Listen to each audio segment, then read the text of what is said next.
It's the Jim and Terry Show coming to you from the Hobbit Hole Studio in bright, sunny downtown Burbank, not Burbank, California. It happens to be Bob Cajun.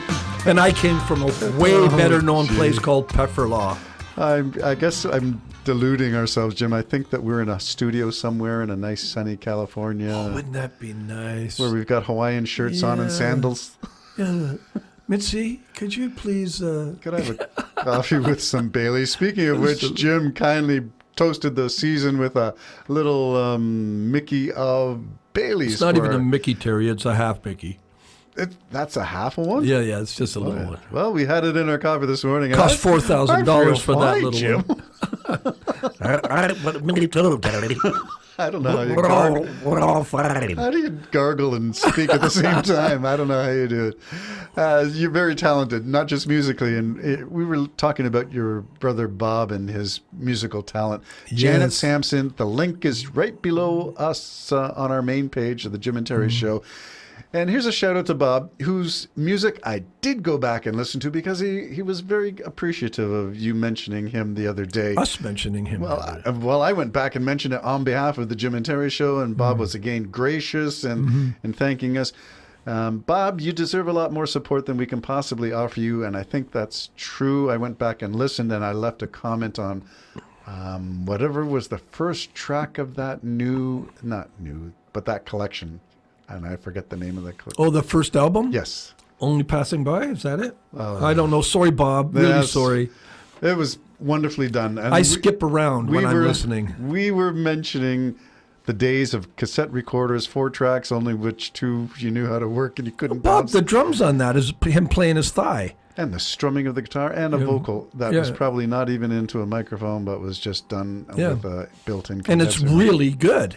It's really good. So shout out to Bob in his channel called Janet Sampson, which is his wife's moniker. So check it out. The music's there. And segueing over to my brother and his recent discovery. I just want to point out Janet Sampson, Sleeping on the Moon is Sleeping on the Moon, the first track is the one that came up. Yeah, great collection of songs. Okay, sorry to cut you off. That's okay. So segueing over to my brother now from your brother. My brother, your brother, everybody's brother. Here's my cousin Daryl and we're in a basement. You understand that, okay? No, we're in a basement. I think we're oxygen deprived. Is that a snake? Oh, gee. AI is the rule of the day. And you mentioned that you had one of your kids come in and James came over and showed me a couple of songs that he did on AI, and I was mentioning to you it was very much his voice. He sampled his voice, and it was great. It was absolutely great. I loved it. And so I went, when he left, I burned my guitars. Yeah, had a bonfire. We might as well throw all our instruments and audio gear away, all our analog stuff that we collected love over how the it years. made his voice. Because it's his voice. Don't get me wrong. It's just, it produces it. And any studio can do this too. It's just, this can do it in 3 seconds. Where it put this more, almost you couldn't even hear it grasp underneath his main AM style voice. It was lovely. It was really, really good. Yeah, so here we go is the authentic, the OG crowd here, you and I at our stage. I would rather hear what we can and can't do. I would rather hear the limits of our voices as we reach for that falsetto note. And we didn't quite get it. Yeah. Well, James was telling me that he believes eventually what's going to happen, because I'm almost to the point of just completely giving up. But he said he can see a time where people will go to see the humans, the real people. You mean the robots will go to see the humans? Yeah, that's a good name for my band, Jim Sampson and the Humans. I like it. So they'll go, you'll go, hey, come on, down at the corner club. There's a couple of guys. You're going to see a couple of guys doing what? A live performance? A live performance of maybe just 2 acoustic guitars. Maybe not even a mic. Just playing into the acoustics of the room. Anyways, I hope he's right on that, because machines, what are you going to do? Anybody you're going to go see now, everything's machine done, so it's all going to be Memorex, sort of what we used to live with. I told you my view of the early productions of my brother, in that there's something missing. I'll call it soulless music. That there's something. Machine. Yeah. It's machine. Machine code can emulate. It can extrapolate but it's not you. It can't create. You can create with your organic biological vocal cords. AI doesn't. Yeah, there was a number one hit. I think it was number one on the gospel charts, which was all AI. Everybody, the performer, everything was made up by a machine. And what was and the somebody, reaction? well, somebody would report it. Well, it was number one, so it was really doing well. But someone reported it does not have the Spirit of God in it. It's a machine. Well, So that's just an intellectual thing, but could you discern the Spirit of God if there was a real performer? I don't know. Sure, it depends who's performing. I don't know. Is where I would try to land on that one. I'm Well, not I mean, sure. there's even some believers in Christ that don't really. Exude the Spirit? Well, they don't think about it. It's not that they're suppressing it.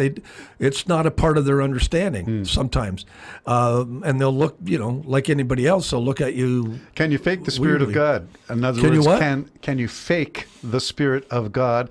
In other words, can it be performative only, and passion gets confused you can with fake inspiration? you can fake anything, And I of think course. that's the problem. So here in the Yeah. day of AI, we're going to Yeah. fake the Holy Spirit. Remember that lady who used AI to interpret her tongues? She fed her tongues into an AI large language model, and Well, everything's going to be mocked and faked and everything. Well, we've always had that as best people can do it. I mean, we've had Christian musicians who've come out later and said, "I don't believe any of this crap." because they faked it while They they just were faked it while they were musicians. unbelievable. And then go back to our first podcast on the movie Disclosure and the clicking. Yeah. And I tell you that I hear some of this stuff in ASMR when they click their fingernails and tap the microphones and the stuff. Clicking seems to be some kind of interesting language. Well, that movie, I think, is going to be the language of the aliens clicking, and each click probably says a whole statement or something. I mean, oh, little man. I mean, as little as we know about everything. Do you remember the Gods Must Be Crazy? Yes, I movie? do. I do. The Coke bottle Yeah. thrown out of the airplane and goes whistling and lands, and the guy thinks, I got to find the God that dropped this thing. Yeah, and they go searching for the God that dropped But it. the language that they had was a clicking language. Yeah. Like that, yeah. So kind of interesting that the stuff is out there. Well, I have no idea what other beings would say. Anyways, back to the Okay, AI, back to sorry. the AI, which is the theme, and my brother Dan, and Canadian A is his YouTube channel, and I'll put a link in the description. I love that Canadian, eh? Yeah, but there's so many if you type in the Oh, search. yeah. So I inadvertently put a Actually, link. it was one of the better sounding songs. I loved it. It reminded me of Mumford's. It had that bass drum and that Yeah. kind of a roll to it. What I liked was the acoustic sound. Oh, of the it. acoustic was So the it guitaring looked was like a beautiful. little hammer on and hammer off. And panned. And panned. Yeah. So how do they get to hear this? Terry? They'll see a link in the description, and I think I've got a curated version, just like I did a curated version of the song Behind, which was not your usual Christmas song. yeah. And I explained why I chose that style of music and that message, and why I chose that. You said it was a Tom Waits voice. Oh, yeah. Yeah, so I chose that. And The whiskey the voice. AI, when you ask AI about that song, it tells you that one of the things about it that's successful is the use of that voice creates passion and empathy for the underdog. Well, you know what you can do now with this? You can take your already previously recorded songs and put AI into it, and it'll fix it up. You can do that. I don't want to fix anything. You can Jim. also delete or mute tracks, where if you were playing live, you could mute your voice and maybe mute your guitar, and all the backup instruments would be there. Your backup singers would be there, and you just play and you sing. So you we've can do talked that about too. that doing digital 8 tracks where we mute all the other tracks and just Yeah. keep the ones that we want. So your lead guitarist couldn't be there that day. Yeah. You put his track and just boost the volume on that. Yeah. And if he's there, you take it down. Yeah. All kinds of stuff. But the AI stuff is The Grace of Uncertainty is a book that I'm writing. And AI did an analysis of one podcast, because I've started putting the podcast form of the book out.